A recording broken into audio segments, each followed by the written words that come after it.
So this video is going to be about the circuit overseers and the district overseers.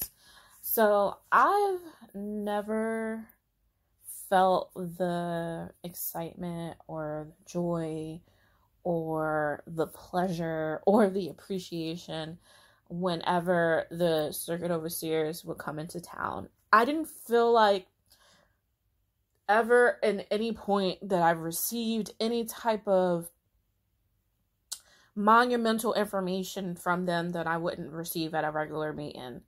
I think some circuit overseers are just good at talking, right? But there's some brothers in the Kingdom Hall that are good at talking as well.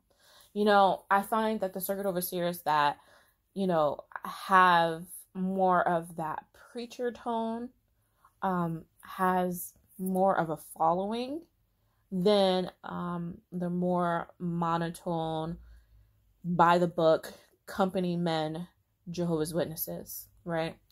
But what I have found consistent with all circuit overseers, I would say almost 90% of them, from the ones that I've experienced, they've all been arrogant. They've all been mean. And I haven't really experienced any love from them.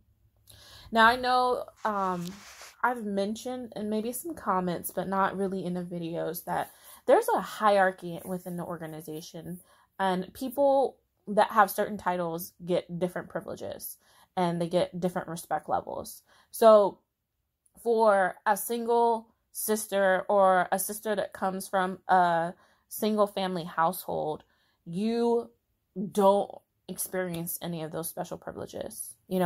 I've never experienced where, a circuit overseer stayed at our house, or, we had a regular conversation or a regular dinner with a CEO or the district overseer, after the assembly. Like, I've never had those relationships. So, ones that may have had those relationships with them may view them differently.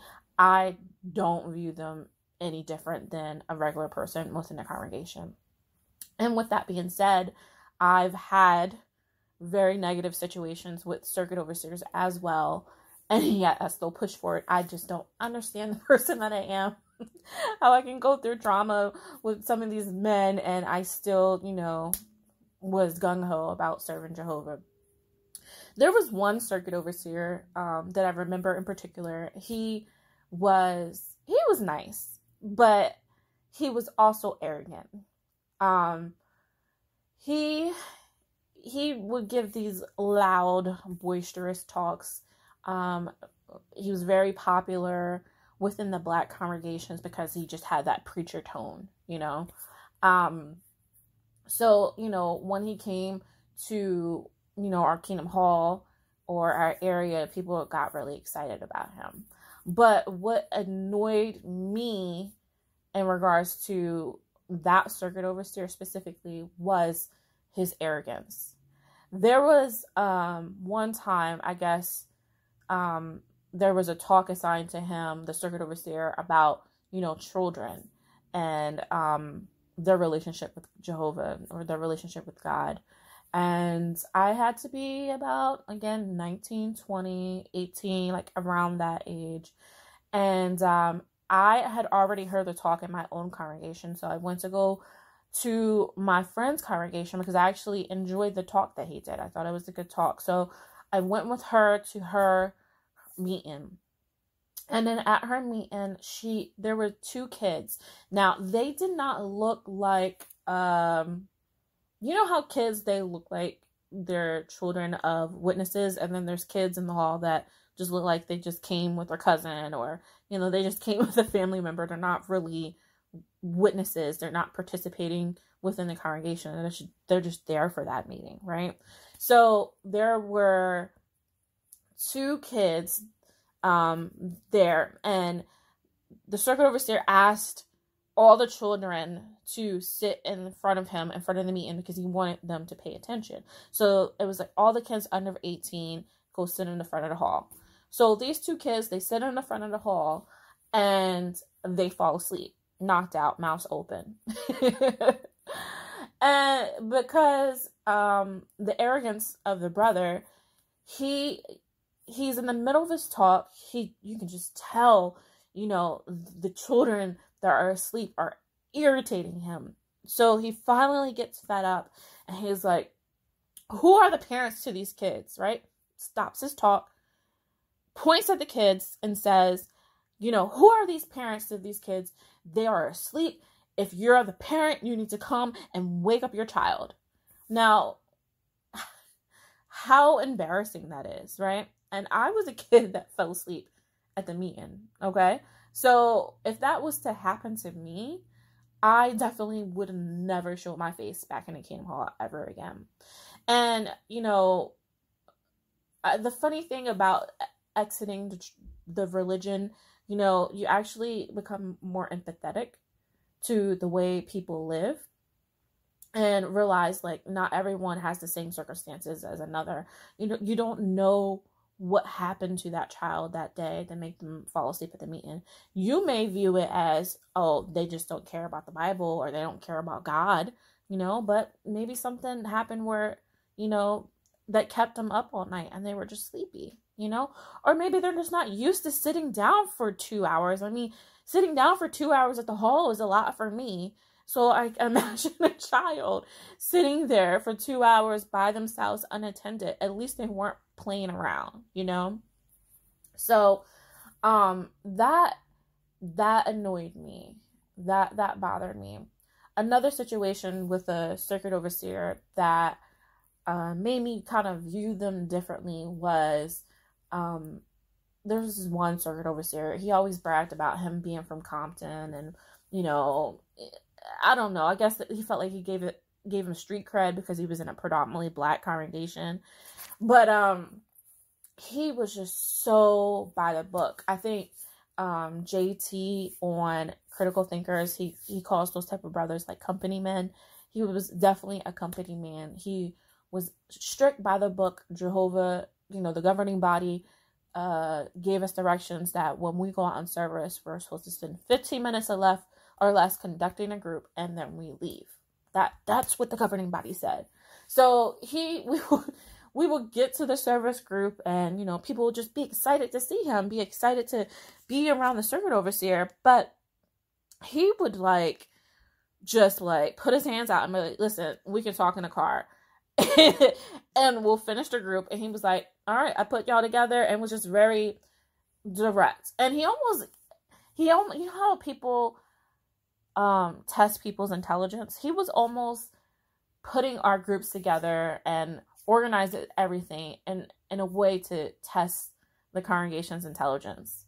I don't know how to describe it, but it was another tone of arrogance where he'd be like, okay, do you have somebody? Okay, you work with this sister. Go point to the next person. Okay, do you have somebody? Okay, you work with this brother. Do you have somebody? Okay, I want y'all two to be in a car group. Sit over there. So he'll make those 4 people sit over there on the other side of the hall. Then he'll grab another 2. Okay, y'all two together.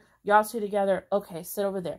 And then if someone wasn't paying attention or didn't catch on to what he was doing fast enough, he'll kind of make a mockery of them. Like, oh, well, sister, I guess you weren't paying attention. I was very straightforward about what I said. And it was like, all right, well, they just didn't understand you. Like, what happened to love? He was doing everything so straightforward and by the book. He forgot about just showing love to the congregation. And then when he was done with the group, he was just the first one out of the hall. Now, this man doesn't even have a car. Or no, he does have a car, but he wasn't driving. Okay. The circuit overseers, they don't usually drive through the territory because they're not familiar with the area. So he's just the first one out the door. And then, whoever's with him, they just have to rally behind them and run behind him because he's just walking out the door. And then the same with his wife. He was like, I don't know what y'all doing. Y'all guys can just stand there and talk. But the brothers assigned us, the governing body assigned us that we need to be out of the hall within 20 minutes after the service group. So if you guys are in here, you're not following the governing body's direction.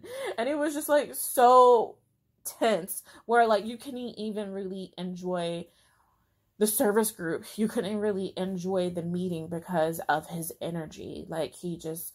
I understand he wanted to make the ministry the priority, but again, there's a lot of witnesses, especially when they're at the upper levels like that, they have no balance. There's no there's no balance, so he never really got to enjoy the congregation. On top of that, he also said some really offensive things. So like, he said, well, all of us, we're just all going to eat at the hall together. I don't want to go to anybody's house for them to feed me because y'all trying to kill me. So basically he was saying that, he didn't want anybody to cook for them because he felt like the food that the brothers and sisters provided for him was bad food and he's trying to take care of himself. So he just declined any type of lunch service during during the week. So he literally said that the brothers and sisters were trying to kill him. And he didn't want to partake in any of the food that we provided. And I'm like, wow, like, and you're the circuit overseer. This is nothing loving or kind about what you did or what you said.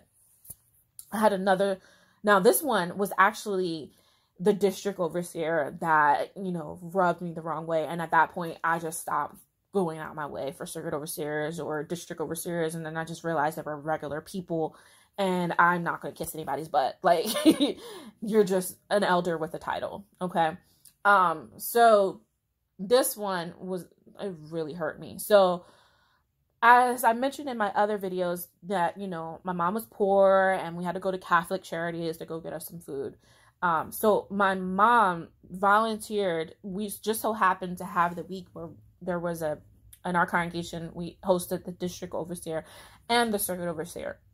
So and I don't know what their names are now, but you know what I mean. So, the district overseer, came to our congregation along with the circuit overseer. So I was in school, I was in college, I had a class in the morning, so I couldn't actually come to the service group, but my mom wanted to feed them and she wanted to make this whole big spread. So she stayed up all night, the night before, and in the morning, she made this whole big dinner. So, lunch. But it was actually a dinner because my mom is Southern. So, she made all the black Southern foods. Now, I get it. It's not the most healthiest food, but she did the best that she could do considering her circumstances because she wanted to take care of the brothers. Now, my mom is far from a bad cook. She's not that she cooks bad, right? So when I arrived to the group after my class to eat lunch and try to help my mom out, it was already like towards the end. And so everyone had finished their meal. And so I went and got a plate and I sat in the corner of the hall by myself and I was eating my food. And the district overseer walks up to me. He was like, that food will kill you. And I was like, what? He was like, that food will kill you. And he walks away, not knowing that my mother is the one that prepared that meal for him. Even though the other circuit overseer was arrogant but he was very clear about what he wanted to eat and what he didn't want to eat, and they weren't conscious of the fact that, hey, my mom spent her last money to provide you a meal. If you didn't want you wanted a specific diet or you wanted a specific meal, you should have expressed that to them, because sure enough, if you wanted something specific, the brothers and sisters in the congregation will go out their way to give them something specific, especially if they had a certain dietary restriction. But they never said that. So when my mom prepared her normal meal, which she went all out for, he turns around and just says, oh, the stuff will kill you, to the person's daughter, not knowing that, that she's my mother. And I was like, you know what? I'm not doing this anymore. I'm not feeding them. I don't care if they're at the hall. I don't care to work out in service with them. I don't care. And that made me really, again, re-examine myself and look at the organization differently. I'll tell you, when it took me 10 years to get to the point where I'm at right now, it literally took me 10 years because I just feel like I was just constantly making excuses for people's poor attitude, poor behavior, and none of it is loving. It's not loving at all. And when I say the congregation is full of, if you read the Bible from Genesis to Deuteronomy, and you read how the Israelites were with their rules and their laws and their back and forthness with Jehovah, you'll see that, they were a burden to the population with their laws, their rules, and, their attitude. Everyone just had poor not only were the rules burdensome, but just people just had poor attitudes and they had negative mindset. And I'm like, how is this a religion that is guided by Jehovah, and we're literally repeating the attitudes and the behaviors of those found with the with the first century Christians, with the Jews? Like, the people in the Kingdom Hall are just like them, just like them. And I'm like, this cannot be the true organization. I mean, if it was, this brother would be inspired not to say anything to me. Like, aren't they inspired by God? He would have caught himself and he would have stopped himself and be like, you know what? I should be grateful that I even have food, because you know what? I don't have a job. I should be grateful that someone cooked for me. And at the time, I don't even think my mom had a job either. We were both of us on unemployment, you know? So that is my story about circuit overseers. I feel like a lot of them, because they have gone so high within the organization, they lack empathy, and a lot of them are just arrogant. And even when I listen to other, you know, witness videos, elders that have left the truth, they all say like, oh, I was arrogant, I was mean, I lacked empathy. How is that God's organization? how is that God's organization? Really, like, think about it. So if an elder in the Kingdom Hall is saying that, imagine how the circuit overseers and the district overseers feel about themselves. Because beyond the Kingdom Hall, they have no power, no title, no education, nothing. So they're sucking us dry. Anyway, that is it for this video. I'm trying not to be hostile. I'm trying to, you know, adjust my tone. But yeah, on to the next video.